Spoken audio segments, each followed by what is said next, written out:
guys, welcome back to my channel. Thank you so much for coming back. Today we are going to be talking about the very controversial Copycat Beauty website with Bad Bhabie and also the Jeffree Star review that is stirring up the makeup community. Jeffree Star released a review on the GES01 Cocoa palette.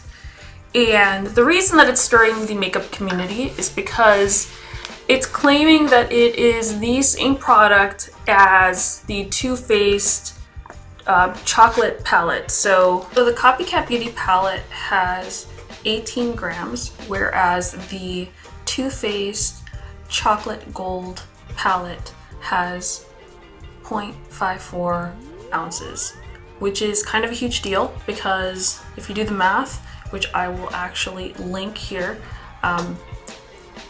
1 ounce is equal to 28 ounces, so the Too Faced palette is giving you a lot less product. However, by that, because we're going to get into the nitty-gritty of how cosmetic ingredients work and exactly what is behind all of this jargon. Keep in mind that just because they're giving you more product doesn't mean you're getting more value. So just keep an open mind. So at the end of the day, my review is about informing the consumer. So I want to make sure that you are getting all the information you need to make an educated purchase. I'm not here sponsored by any company. I'm not friends with anybody. I'm pretty new to the makeup community as far as online makeup community, but I've been doing makeup for a long time. And also, a lot of you may not know this about me, but I am studying molecular biology, so I know a lot about science. And so basically, number one is when you're buying a product, you do get a list of ingredients from the manufacturer or from the company that you're buying from, although it's not always listed on the website. So I went to the Too Faced website and I went to the Copycat website, and the Copycat Beauty website had the ingredients listed: talc, mica, polyethylene, wax, boron, nitride, silica, choline, magnesium, stearate, phenyl trimethicone, caprylic, capric, triglycerides, dimethicone, and the list goes on up until the point where you get to may contain, and then it gets to the pigments, which are always listed on there as titanium dioxide, and then they have their batch number as well. Then you have iron oxide, FD&C red number 40, FD&C yellow number 5, and ultramarines. So the batch number is always important, and I think it's important for you to learn how to read ingredients so that you can be an educated consumer and know exactly what you're buying and what you're buying it for. Now, the first thing that stands out to me about the ingredients on the Copycat website's palette is talc is the number one listed ingredient. Now, for a lot of companies, it seems to be that. In fact, I was very surprised to learn that on the Too Faced palette, that was the second ingredient. The first ingredient was mica, but talc has actually been linked to a lot of lawsuits. And so talc is generally found beneath the ground like most minerals that you put in cosmetics. But talc has these little roots that actually have asbestos, which is why there was a huge lawsuit with Johnson & Johnson. And I will actually link a New York Times article on it so that you can see that what I'm stating is from a credible source, which is also extremely important. Always check your sources and double check and reference the things that people say online so that you can be an informed consumer. The second thing about this is that at the top of the list, you're going to get the most prominent ingredient. So if you're buying something, the volume of that ingredient as opposed to the other ingredients, and it'll be listed in order of what you have the most of. So in the Copycat Cosmetics, the most prominent ingredient is talc. You have a prominent talc product, which means that as you go down, you get less and less and less pigment. Pigments are what you're paying for. Pigments are what you want in your cosmetics. That's what gives you your color, the pigmentation, the color payoff in your product. The more fallout you have generally means the more talc and cheap fillers you have. Mica is more of a metallic pigment. It's a mineral that's found in the earth as well, because that's where minerals come from. And it has more of a pearlescent sheen to it. Now, in the Too Faced palette, that was the #1 ingredient, but they also had talc on there. Also, what I noticed about the Too Faced palette is that it had way more ingredients than the copycat palette. So it had way more ingredients than the copycat palette, and it was also a bit concerning to me, because if you are a brand that is in Sephora and you are a brand that is considered a reputable brand, you need to be putting less cheap fillers in your products and more pigments in your products. Also, considering the fact that it's a $49 palette, it really needs to stand the test of what your consumer is paying for. Now, another issue that I have with laws in the United States are the fact that you are not required to state the volume of the pigments per filler that you're giving your consumer. And that's why you have to do your homework. It's very important for you to do your homework and understand that just because it tells you you have certain things there, it's not telling you how much of it you have. And as you go down the ingredients list, you may have less and less and less and less of that pigment. So do I think the Too Faced palette is worth it compared to the Cocoa GS S01 palette? Honestly, to tell you the truth, I don't think either of them are worth the money. I'm just going to be real with you and tell you that.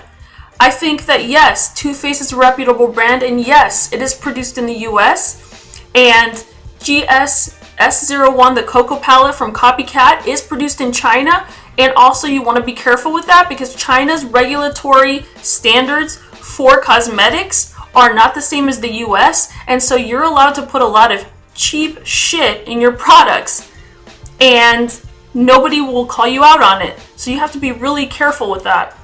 Also realize that if we do a little history of cosmetics, back in the day when the FDA laws or the laws for the regulatory body that regulates cosmetics was not as strict, back then people could put things in their makeup, like they could put lead in red lipsticks. There used to be lead in lipsticks. So please be very careful with what you put on your skin and do your homework. I'm not saying that everything that you put on your skin is going to be 100% pure, but you want to make sure to avoid things that have been linked to carcinogenic effects.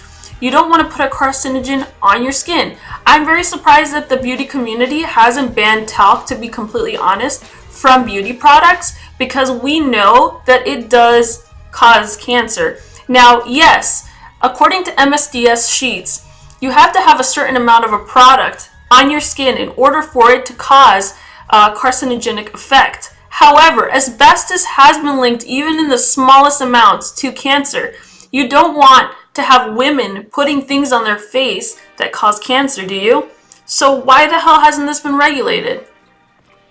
Now, the second thing is the backlash with the whole Jeffree Star thing. You guys have to get off Jeffree's ass about this.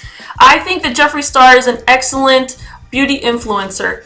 He is like a reporter. He goes out and touches on the subjects that are most important in the beauty community. He also goes out of his way to test things on himself, which shows a lot of courage. He is not trying to promote dupes. So from his video, or from all of the videos that I've watched, what I gather from Jeffree Star is that he's a reporter. He's going to tell you the truth about what's going on in the beauty community and the most prominent issues facing the beauty community today, and exactly why it is that people are looking at these different types of dupes and how they're relevant to our beauty community today.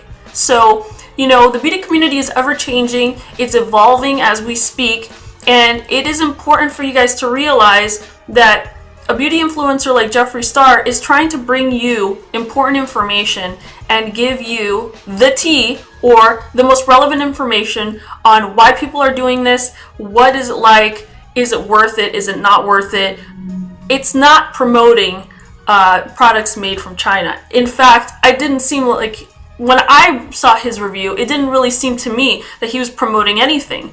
It was just him giving you an educated experience on what he thought of the product. Now, I am not going to review the copycat product because, number one, I don't believe in supporting products that come from China. I believe in keeping the US dollar in the US. Two, I don't like the idea of putting something on my skin that could have a carcinogen in it. And three, I think that it's important for us to make an effort to support the beauty brands that are in the US. Now, do I feel a little disappointed in some of the beauty brands here in the US? Yes, I do actually, because I went on a lot of their websites, and I'm talking about expensive cosmetics like Natasha Denona, for a website, and certain palettes did not have the ingredients listed. The Huda Beauty website, which I love, and you guys have seen me do reviews on them, they did not have the list of ingredients for their products on their website. Either the person who's designing your website needs to update that, or you guys need to be real with your consumers and actually provide them quality for what they're paying. And that includes showing them the ingredients and being transparent about what you're selling. And with that said, you guys, I know this is a really serious topic, and I know this is probably gonna like shake some people in the beauty community, but I'm not here to cause drama. I just want everybody to know exactly what they're getting, because at the end of the day, all of you who are part of the Carla Cristina Beauty family, you guys, and even people who aren't part of the Carla Cristina Beauty family, you all deserve to know exactly what you're putting on your skin, what you're putting in your body. And beauty is more than just looks, it's also your health. So I want to make sure you guys are getting the 100% clear information on everything. I love you guys so much. And I hope that all of you are doing well. I hope you're healthy. I hope you're happy. Now, please feel free also, if you didn't agree with this video, to realize that I'm not here to offend anybody. If you like a certain brand, by all means, keep using them. But like I said, this is a video that's meant to be informative. Just like Jeffree Star's video is meant to be informative as well. So take it with a grain of salt and understand that this is all about educating the public, and also making sure that our viewers know exactly what they're getting into, because that's what we want. We want you guys to know exactly what you're buying. So love you guys so much. Thank you so much for watching. Again, if you like this video, comment, like, and subscribe. Also check me out on Instagram, Facebook, and on IGTV. Love you guys. And safe shopping. Bye.